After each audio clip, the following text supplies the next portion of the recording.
الحمد لله الذي أرسل رسوله بالهدى ودين الحق ليظهره على الدين كله ولو كره الكافرون أشهد أن لا إله إلا الله وحده لا شريك له وأشهد أن محمدا عبده ورسوله اللهم صل وسلم على سيدنا محمد وعلى آله وصحبه أجمعين سبحانك لا علم لنا إلا ما علمتنا إنك أنت العليم الحكيم رب اشرح لي صدري ويسر لي أمري واحلل عقدة من لساني يفقهوا قولي رب يسر ولا تعسر رب تمم بخير insyaallah amin.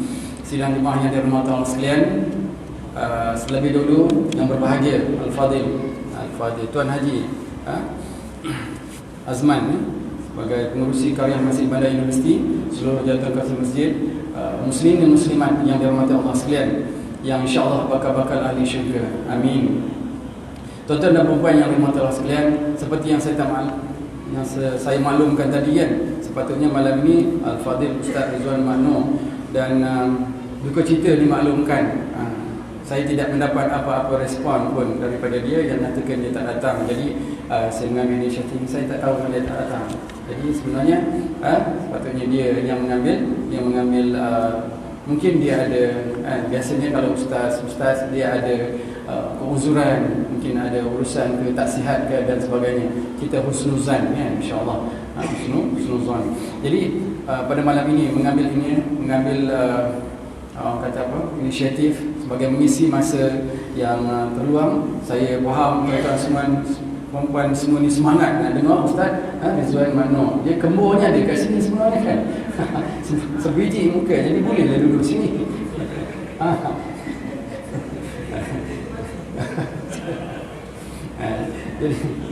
Jadi tuan-tuan dan perempuan, insya-Allah saya akan cuba membacakan beberapa hadis daripada kitab 40 hadis penawar hati karangan Syekh Ahmad Fahmi Zamzam, iaitu Abu Ali Al-Banjari Al-Nadawi Al-Maliki, daripada Ma'ad Tarbiyah Islamiyah Derang, Pokok Sena, Kedah, Darul Aman, Malaysia. Jadi hadisnya ada beberapa siri yang 40 hadis, ada 5 siri 40 hadis. Kita baru hadis siri yang pertama, hadis nombor 35, insya-Allah. Hadis yang ke-35 yang diberi tajuk pada malam ini ialah mati adalah satu kepastian. Mati adalah satu kepastian. An Abi Hurairah radhiyallahu anhu qala Rasulullah sallallahu alaihi wasallam akthiru min dhikri hadhihi ad-dabbat ya'ni al-maut, rawahu Tirmizi.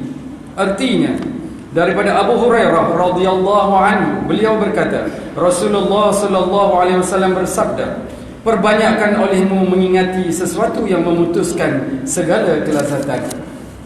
Riwayat Tirmizi. Hadis Nabi yang bermaksud perbanyakkanlah olehmu mengingati sesuatu yang memutuskan segala kelazatan, yakni mati ataupun maut. Keterangan hadis yang dimaksudkan dengan sesuatu yang memutuskan segala kelazatan tersebut ialah mati. Semua kita akan menghadapi mati, tuan-tuan dan puan. Bila wallahu alam. Kita tidak pasti bilakah tarikh kita akan menemui mati. Tapi yang pastinya kita akan semua menemui mati. Barang siapa yang ingin bertemu dengan Allah Subhanahu Wa Taala, bertemu dengan penciptanya, dan untuk masuk syurga neraka, kita kena menghadapi mati.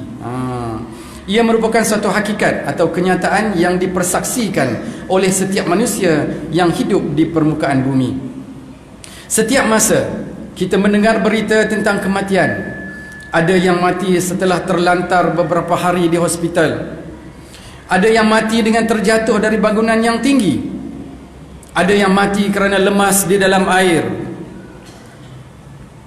Ada yang mati dengan tidak disangka-sangka. Dan banyak pula yang mati akibat nahas di jalan raya. Serta bermacam-macam lagi jenis kematian yang berlaku. Kalau kita tengok, ada yang tengah padang pun mati pun ada. Lepas berlari mati pun ada. Jadi tuan-tuan dan puan-puan, Yang baru datang ni kan sepatutnya Al-Fadhil Ustaz Rizwan Makno, tetapi di atas keuzuran mungkin dia tidak dapat hadir. Jadi bermacam-macam jenis kematian yang berlaku. Ada yang kalau saya melihat video yang diviralkan tu, seorang ulama dari negara Arab, dia tengah berceramah, tengah duduk, tengah bersembang tentang kalimah la ilaha illallah, kan? Berceramah tentang mati. Sedang dia menyebut berceramah itu, dia sempat menyebut la ilaha illallah, lepas tu terus tertunduk dan tergolek, meninggal dunia. Masya-Allah, tuan-tuan dan puan. Jadi itu bahagian dia, kan? Jadi kita mohon kepada Allah Subhanahu Wa Taala agar kita akhiran hidup kita ini adalah dengan kalimah la ilaha illallah. Hanya Allah Subhanahu Wa Taala yang mengetahui nasib seseorang di akhir hayat nanti. Kita tidak tahu bilakah nyawa kita akan dicabut oleh malaikat maut, kan? Kalau ada orang yang tahu tu senanglah buat temu janji, kan? Di tempat manakah badan kita akan terbujur kaku dan sudah tidak bergerak lagi. Ketika itu roh kita akan naik ke atas langit, dan kita pun belum tahu lagi apakah roh kita akan diterima untuk berhimpun bersama para anbiya, syuhada dan ulama, ataupun ditolak lalu dicampakkan ke jurang api neraka. Na'udzubillah min zalik. Tuan-tuan dan puan, sekaranglah kita kena tentukan arah tujuan hidup kita, supaya roh kita diterima berhimpun bersama para anbiya, para syuhada dan para ulama. Kemudian diteruskan lagi, hari ini kita pergi mengusung jenazah orang lain, solat jenazah ke atasnya. Nanti pada suatu hari yang orang ramai pula akan datang untuk solatkan kita. Satu hakikat yang akan terjadi, namun ramai orang yang melupakannya atau sengaja tidak mahu mengingatinya, kan? Orang ingat bahawa kita akan mati, tapi preparation itu, persediaannya tu, kadang-kadang kita terlupa, terleka dan terlalai. Tak ada rasanya, jarang orang tak ingat mati, kan? Ada yang tak ingat, tapi kebanyakan dia ingat. Tapi persediaannya tu, dia kata dia risau ni kita semua akan mati. Apatah lagi apabila kita mendengar berita kematian, sama ada jauh ataupun dekat, kawan ke sahabat andai, ulama mengatakan bahawa itu adalah memo, notis untuk kita, you are the next, mungkin yang seterusnya. Jadi bila kita dengar kematian tu, kita sepatutnya risau dan membuat persediaan yang lebih rapi untuk menghadapi mati. Mengingati mati ialah ubat penawar hati yang sangat berkesan. Mengingati mati adalah ubat penawar hati yang sangat berkesan. Melembutkan hati, mendekatkan diri kepada Allah Subhanahu Wa Taala. Kalau kita ingat mati, kita rasa macam nak beribadat, nak banyakkan beribadat, nak lipat gandakan solat. Pada malam ini adalah salah satu cara untuk kita mendekatkan diri dengan Allah Subhanahu Wa Taala, taqarrub dengan Allah Subhanahu Wa Taala, iaitu sembahyang malam, qiyamul lail. Tuan-tuan dan puan, mari pada malam ini kita tidur di masjid, jangan tidur di rumah. Kalau dia tidur di rumah pakai entahlah, kan? Baik tidur di masjid, sama ada kita bawa toto ke bantai kan dan sebagainya untuk kita mabit. Kita iktikaf di masjid dan berqiyamul lail bersama Ustaz Hasnul Diwani, insya-Allah. Dia dah sampai dah. Dia ada di Surau Gemilang, Taman Gemilang, kan, pada malam ini. Jadi insya-Allah selepas diisyakkan dia akan bersama dengan kita. Mari tuan-tuan dan puan, kita ajak anak-anak isteri kita. Kalau ada satu, ajak satu. Kalau ada dua, ajak dua-dua. Jadi kita bawa anak-anak kita. Saya mengingatkan diri saya dan diri tuan-tuan, kalau anak kita kecil-kecil boleh kita tarik-tarik je. Yang dah besar-besar tu kita boleh ajak lah, mari. Saya dah bagi mesej dekat anak saya. Semua-semuanya. InsyaAllah nak pergi kata dia mah. Kan? Jangan kalau dah besar-besar ni nak ditarik, nak sentak-sentak kan payah kan. Kita boleh ajak je kan. Mari kita qiyamul lail, mari kita bersama dengan jemaah untuk apa? Untuk berqiyamul lail bersama dengan Ustaz Hasnul Diwani. Baik tuan-tuan dan puan-puan, mengingati mati adalah ubat penawar hati yang sangat-sangat berkesan.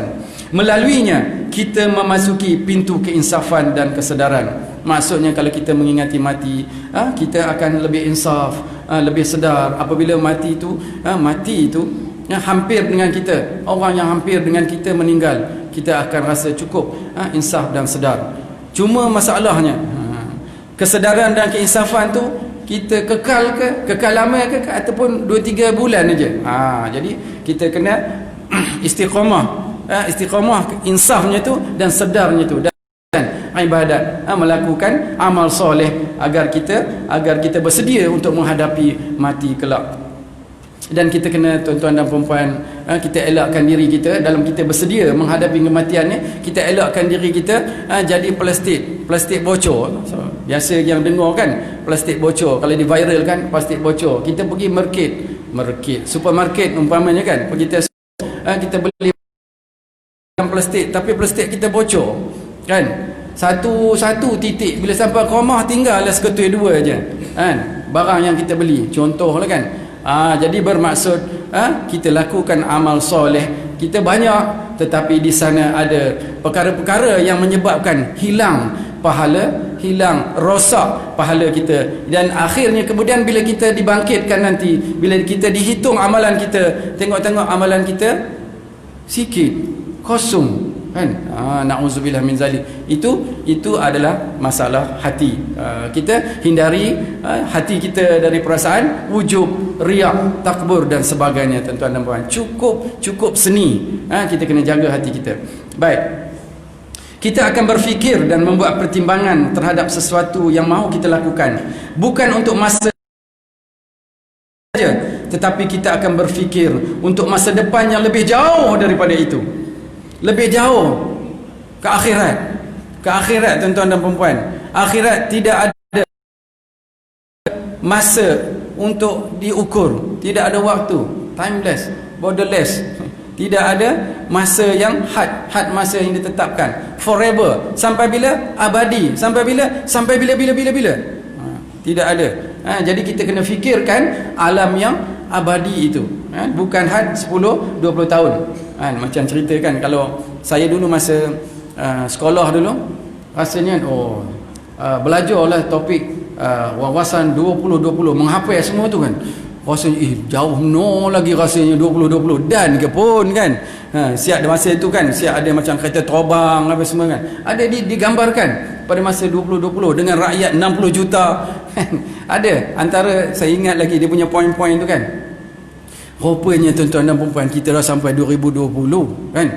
Ya Allah tuanku, masa bermaksud umur kita semakin apa, semakin singkat. Had kita nak sampai ke penghujung tu dah dekat dah sikit lagi dah, tak tahu bila, wallahu alam. Mungkin malam ni, mungkin besok, 10 tahun lagi, wallahu alam. Tetapi itulah tuan-tuan dan perempuan ya, persiapan kita perlulah persiapan yang menjangkau lebih daripada 10 ataupun 20 tahun, tuan-tuan, iaitu persiapan menghadapi akhirat yang menjangkau. Mungkin tak tahu 100 tahun lagi, 200 tahun lagi, wallahu alam, tak tahu tetapi di akhirat kita tidak ada masa yang diukur, tidak ada itu tuan-tuan dan puan, yang abadi. Sampailah saya dulu masa kecil-kecil bila diceritakan oleh ustaz, akhirat tu tak ada sampai bila-bila gitu. Saya pun dah mikir sampai bila-bila tu, sampai bila lepas tu dah pening sampai bila-bila. Mungkin setahun, mungkin dalam, bukan ustaz kata bukan 10 tahun, bukan 20 tahun, bukan, sampai bila-bila katanya. Allahu akbar. Jadi kita kena merancang, menyusun masa depan kita. Untuk apa? Persiapan kita masuk ke alam kubur dulu, masuk alam kubur kan. Apa persiapan yang paling penting dalam alam kubur ni? Kita melazimkan baca Quran. Saya mengingatkan diri saya sendiri, tuan-tuan dan puan-puan, membaca Quran. Kalau ikut Al-Fadil, Ustaz Dusuki Abdul Rani, dia kata bacaan Al-Quran yang afdalnya tu sebelum subuh, sebelum solat subuh. Maksudnya kita dah bangun awal, lebih kurang dalam pukul 5 ataupun 4.30, kita solat tahajud, solat hajat dan apa-apa saja solat, kemudian kita membaca Al-Quran. Bacaan Al-Quran sebelum subuh itu adalah yang paling baik sekali, yang dapat membantu kita nanti di alam kubur kita. Jadi kita perlu merancang, menyusun amalan-amalan kita untuk menghadapi alam kubur. Kemudian padang mahsyar, apakah amalan-amalan yang boleh kita lakukan sebagai persiapan kita di padang mahsyar nanti. Tuan-tuan dan puan, saya ingat hari itu saya ada bagi kuliah subuh. Antara aktivitinya adalah kita masuk aktiviti ataupun masuk berkorban, masuk bahagian haiwan, korban kita tu akan menjadi tunggangan kita di yaumul mahsyar kelak. Kemudian kita kena susun masa hadapan kita ketika dihisab, apakah amalan yang baik yang Rasulullah SAW bagi tahu dekat kita. Amalannya sedikit, ungkapannya sedikit, tetapi timbangannya berat. Perkataan itu ringan untuk disebut, tetapi timbangannya berat. Apa dia? Subhanallah wa bihamdi subhanallahil azim. Ingat ke perkataan tu? Yang saya maksudkan ialah saya dibagi ulang beberapa kali zikir-zikir yang setiap hari 100 tu kan. Termasuklah subhanallah wa bihamdi subhanallahil azim. Baik. Kemudian ketika dihadapkan di mahkamah Tuhan Rabbul Jalil, selamat daripada api neraka, di hadapan Tuhan Rabbul Jalil ini kita akan dihisab, tuan-tuan dan puan. Kita semua ni yang bercakap ni pun tidak akan terlepas. Jadi apa yang kita perlu buat? Kalau kita ni, memanglah kita ni manusia biasa yang tidak lepas, tidak sunyi daripada dosa, melakukan maksiat, maksiat mata umpamanya, maksiat kadang-kadang maksiat telinga, maksiat lidah, bercakap tak fikir, bercakap tentang keburukan orang dan sebagainya. Jadi sebelum kita menutup mata, kita pastikan setiap malam kita beristighfar, memohon keampunan pada Allah Subhanahu Wa Taala di atas segala dosa kita. Itu antara yang baik, yang penting sekali sama Allah nanti kan. Nanti kita masuk dalam bulan Ramadan, ada satu doa yang Rasulullah SAW ajar. Apa dia? Ajar kepada Siti Aisyah. Allahumma inna nas'aluka ridhaka wal jannah wa na'udzubika min sakhatika wan nar. Allahumma innaka 'afuwun karimun tuhibbul 'afwa fa'fu 'anna. Kalau kita seorang, fa'fu 'anni. Antara doa yang sangat mustajab. Lebih-lebih lagi dalam bulan Ramadan yang akan datang. Kita tak lama dah, tuan-tuan dan puan. Sekarang ni Jamadil, pertengahan Jamadil akhir. Jamadil akhir. Kemudian Rajab, kan? Syaban, udah Ramadan, tuan-tuan dan puan. Persediaan kita menghadapi Ramadan kena lebih apa? Lebih teliti lagi, lebih padu lagi kata orang sekarang ni. Dalam baik. Kemudian apa persiapan kita? Persiapan kita di mahkamah, menghadapi mahkamah Tuhan Rabbul Jalil, iaitu kita selamat daripada api neraka dan mendapat keuntungan dengan memasuki syurga yang penuh dengan segala kenikmatan dan kelazatan. Tuan-tuan dan puan, kalau dalam nasyid tu dia katakan syurga adalah kelazatan. Biasa dengar kan? Terbentang luas. Cukuplah. Nanti akan panjang ceritanya kan? Okey. Untuk seterusnya hadis yang ke-36. Apa dia hadis dia? Tajuknya jauhi liang kubur yang sempit. Ini panduan lagi untuk kita. Untuk kita semua. Untuk yang bercakap ni, untuk yang dengar ni. Lepas tu tuan-tuan dan puan balik sampai-sampai kan maklumat-maklumat ataupun info-info ataupun panduan tentang bagaimana menjauhi liang kubur yang sempit ini. Sebuah hadis yang panjang, tuan-tuan dan puan. Riwayat Tirmizi. Saya bacakan maksudnya. Maksudnya pun semuka setengah ni. Daripada Abu Sa'id Al-Khudri, beliau berkata, pada suatu hari Rasulullah sallallahu alaihi wasallam masuk ke tempat solat dan baginda melihat beberapa orang di kalangan sahabat yang tertawa terbahak-bahak. Lalu baginda bersabda, jikalau kamu memperbanyakkan mengingati sesuatu yang memutuskan segala kelazatan, yakni mati, pasti aku dapati kamu bukan seperti sekarang ini. Maknanya kalau ketawa tu kan sampai terbahak-bahak macam ha ha ha ha. Kalau orang lelaki ha ha ha, kalau orang perempuan ngekik ngila kan, ngekik ngila reti ke pun. Jadi kalaulah kamu memperbanyakkan mengingati mati, Rasulullah kata pasti aku dapati kamu bukan seperti sekarang ni. Maknanya bukan ngila, bukan terbahak-bahak sempat nak gelak.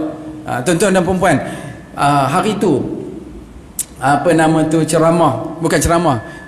forum Ustazah Asma dengan Ustaz Munawir. Ustaz Munawir kan dia banyak kecindan, maksudnya membuatkan kita geli hati gelak. Kalau tengok Ustazah Asma tu gelak macam mana, dia kontrolnya tunduk, walaupun kita gelak kan dengan Ustaz Munawir. Yang saya ingat lagi tu kan, bapaknya tu keluar bawa blender. Itu saya ingat lagi. Yang lain tu banyak tak ingat, yang itu je ingat. Lain kali kalau nak keluar bawa blender. Jadi kita rasa lucu kan, tapi ustazah tu dia tunduk, dia gelak. Dia gelak juga tu, tapi dia tunduk, kontrol. Kalau boleh apa itu, masya-Allah kan. Kita manusia biasa ni, orang awam ni kan, kadang-kadang terlepas juga kan, ditambah dengan kengkawan kan. Allahu akbar. Baik, oleh sebab itu perbanyakkanlah mengingati sesuatu yang memutuskan segala kelazatan, iaitu mati. Rasulullah menganjurkan kita banyakkan mengingati mati. Sambung lagi, maka tidak berlalu suatu hari ke atas kubur, melainkan kubur berkata kepada manusia, akulah tempat perasingan. Maknanya kalau kita lalu dekat kubur akan berkata macam ni, tuan-tuan. Kubur akan cakap macam ni, tapi kita tak dengar lah. Kalau kita dengar, mau terus penuh masjid ni kan. Kubur kata apa?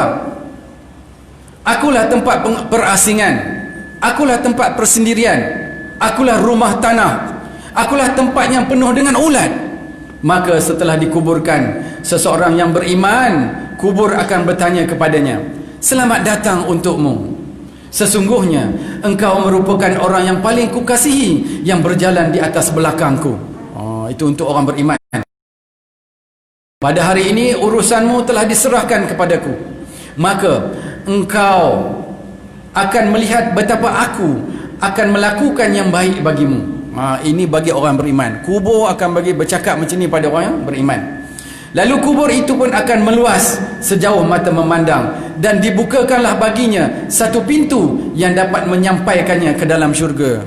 Masya Allah, tuan-tuan dan puan-puan, mudah-mudahan kita semua, anak-anak kita, pasangan hidup kita, adik-beradik kita tergolong dalam, seluruh kaum muslimin muslimat tergolong dalam orang-orang yang dipermudahkan, dibukakan pintu yang menyampaikan ke syurga bila kita masuk kubur nanti, insya-Allah. Amin.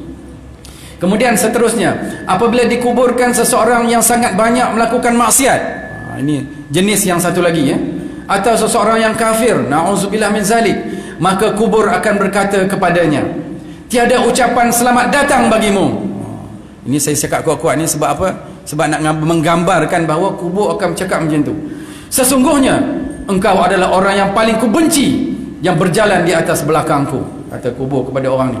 Pada hari ini segala urusanmu telah diserahkan kepadaku, maka engkau akan melihat betapa aku akan membalas perbuatanmu. Lalu kubur itu menghimpitnya sehingga berselisih tulang-tulang rusuknya. Tulang-tulang rusuk kita belah sini kan, kiri dengan kanan, kiri satu kanan satu, berselisih. Maknanya berselisih macam ni, maknanya kita penyek sungguh tuan-tuan dan puan-puan kan? Ketika Rasulullah SAW menceritakan kejadian ini, beliau menyilang di antara jari jemari tangannya, buat macam ni, menyilang, maksudnya berselisih macam ni. Kemudian baginda bersabda, maka Allah Subhanahu wa taala mengerahkan kepadanya 70 ekor ular yang sangat berbisa. Ular, tuan-tuan dan puan-puan, bisanya kalau di dunia ni sekarang ni, ular yang paling berbisa adalah ular yang di padang pasir. Orang putih kata apa? Deadly poisonous, kata orang Jawa kan. Jadi yang paling berbisa. Jadi di sana lagi lagi kuat bisanya tuan-tuan dan puan-puan, kan? Lagi kuat bisanya. Jikalau hanya seekor daripadanya menyemburkan bisanya, seekor je yang hantar 70 tuan-tuan dan puan-puan. Kalau seekor je yang nyemburkan bisanya ke atas permukaan bumi ni, kan, pasti tidak akan tumbuh lagi sebarang tanaman sampai ke akhir umur dunia nanti. Masya-Allah, subhanallah. Seekor je semburkan, sekali sembur je bisanya ke atas muka bumi ini, tidak akan tumbuh apa jenis tanaman pun sehingga hari kiamat. Ya Allah, bisa tu sangat-sangatlah orang kata apa? Beracun. Maka ular-ular yang berbisa tadi menggigit dan melukainya, dan teruslah dia tinggal dalam keadaan yang demikian itu sehingga sampai waktu untuk dihisap di hadapan Allah Subhanahu wa taala. Nauzubillah min zalik. Allahu akbar. Begitulah keadaan sebuah kubur. Ada kalanya merupakan satu taman di antara taman-taman syurga dan salah satu lubang daripada lubang-lubang api neraka. Itu sebab kalau kita doa, ya Allah, ya Tuhanku, kan, kita doa untuk ibu bapa kita yang telah meninggal dunia, ya Allah, jadikanlah kubur-kubur mereka daripada lubang-lubang ataupun taman-taman syurga, ya Allah. Janganlah kau jadikan kubur-kubur mereka daripada lubang-lubang api neraka. Nauzubillah min zalik. Jadi kita pun, untuk kita juga doa yang sama supaya kubur kita nanti, kubur kita nanti jadilah seperti taman daripada taman-taman syurga. Baik. Keterangan hadis. Ini baru keterangan hadis, ya. Menurut akidah Ahlussunnah wal Jamaah, nikmat atau seksa di alam kubur adalah salah satu di antara saat yang akan dihadapi oleh setiap orang yang mati ketika berada di alam barzakh. Nikmat atau seksa di alam kubur pasti akan dihadapi oleh setiap orang yang mati ketika di alam barzakh, iaitu alam yang memisahkan di antara alam dunia dengan alam akhirat. Alam barzakh ialah tempat transit sementara untuk menunggu ketibaan hari kiamat yang akan menyelesaikan segala hal ehwal manusia, baik ke syurga atau ke neraka. Nauzubillah min zalik. Maka sesiapa yang selamat di dalam kubur berarti telah terbuka untuknya jalan yang memudahkannya ke syurga. Sebaliknya, sesiapa yang diseksa di dalam kubur, maka itu adalah petanda bahawa dia akan dijerumuskan ke dalam api neraka pada hari kiamat nanti. Na'udzubillah min zalik. Tuan-tuan dan puan-puan, kita hindari diri kita, hindari keluarga kita, pasangan hidup kita, keturunan kita, ya, daripada azab api neraka, insya-Allah. Oleh itu Sayyidina Uthman bin Affan radhiyallahu anhu selalu menangis apabila beliau melintasi kawasan perkuburan sambil berkata, sesiapa yang selamat di tempat ini, maka yang selepas daripada nya, dan sesiapa yang disiksa di tempat ini, maka yang selepas daripadanya adalah lebih dahsyat lagi. Na'udzubillah min zalik. Just mohonlah daripadanya supaya mendapat nikmat di dalam kubur. Jadi antara amalan-amalan yang biasa kita tahu, kita sebut, untuk menjadi, saya pernah sebut, untuk menjadi VVIP di alam kubur, kita perlu lazimkan membaca surah Al-Mulk. Surah Al-Mulk. InsyaAllah lepas Isya ini kita ada halaqas Al-Mulk yang akan kita akan bersama dengan Al-Fadil Ustaz Faizuddin. Saya selalu tersebut Hafizuddin, Faizuddin. Jadi insya-Allah kita sama-sama lazimkan membaca Al-Mulk walau letih macam mana pun. Nak ceritanya, tapi kita ni berlapik juga kan, manusia biasa kan. Tapi nak ceritanya, mengingatkan diri kita, diri saya dan diri tuan-tuan juga, ya, walau letih macam mana pun, yang kita nak dapat manfaat daripada kelebihan Al-Mulk itu, syaratnya walau letih macam mana pun kita kena baca juga sebelum tidur Al-Mulk, kan. Kalau rasa macam udah nak tidur sangat tu letih, baca awal-awal, baca awal-awal lepas Isya, baca siap-siap, kan. Kalau dah rasa tak confident dengan diri sendiri, kan, kadang-kadang kita leka, lalai, kadang udah ngantuk, udah lebuh, kan. Jadi kalau boleh tuan-tuan dan puan, selepas Al-Mulk kita baca surah As-Sajdah, As-Sajdah. Dua surah ini yang Rasulullah SAW tak pernah tinggal dia sebelum tidur. Jadi tuan-tuan dan puan yang dirahmati Allah sekalian, demikianlah perkongsian sedikit sebanyak tentang hadis daripada Rasulullah SAW. Kita ulang balik. Hadis yang ke-35 tadi adalah tentang mati adalah kepastian. Mati adalah kepastian. Maknanya kita perlu mengingati mati kerana kita pasti akan mati. Dan bukan ingat saja, tapi dengan perancangan. Bagaimanakah untuk kita menyelamatkan diri kita? Bagaimanakah untuk kita, untuk apa? Untuk kita selesa jadi VVIP di alam kubur, di alam barzah, di yaumul mahsyar, di hisab, di mizan dan sebagainya. Jadi kena ada perancangan. Baik. Kemudian hadis yang kedua, hadis yang 36, iaitu jauhi liang kubur yang sempit. Iaitu Rasulullah SAW menceritakan bahawa kalau orang yang beriman, kuburnya akan dilapangkan. Manakala orang yang maksiat, orang yang kufur, kuburnya akan disempitkan sehingga berselisih tulang rusuknya. Jadi itu azab. Dan akan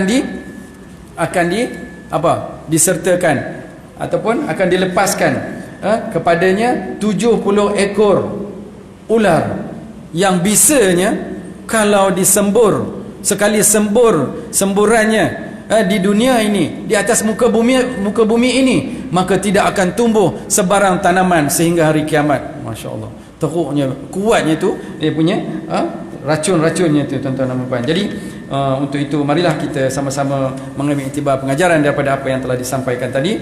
Saya mohon ampun dan maaf kalau ada tersalah kata, tersilap, tersasul dan sebagainya, kerana sebagai orang yang masih lagi belajar, insya-Allah bulan 3 ni ada periksa lagi. Diharapkan 3 subjek lagi tu insya-Allah dapat dapat lulus dan bolehlah dapat lesen. Sekarang ni L lagi ni kan, insya-Allah. Jadi tuan-tuan dan puan, itu saja. Kita tangguhkan tazkirah kita, peringatan kita dengan tasbih kifarah dan suratul As. Subhanakallahumma wa bihamdika asyhadu an la ilaha illa anta astaghfiruka wa atubu ilaik. Bismillahirrahmanirrahim. Wal 'asr innal insana lafi khusr illa alladhina amanu wa 'amilus solihati wa tawassaw bil haqq wa tawassaw bis sabr. Aquli qawli hadha wa astaghfirullah li wa lakum. Assalamualaikum warahmatullahi wabarakatuh. Siapa yang ada cicur titik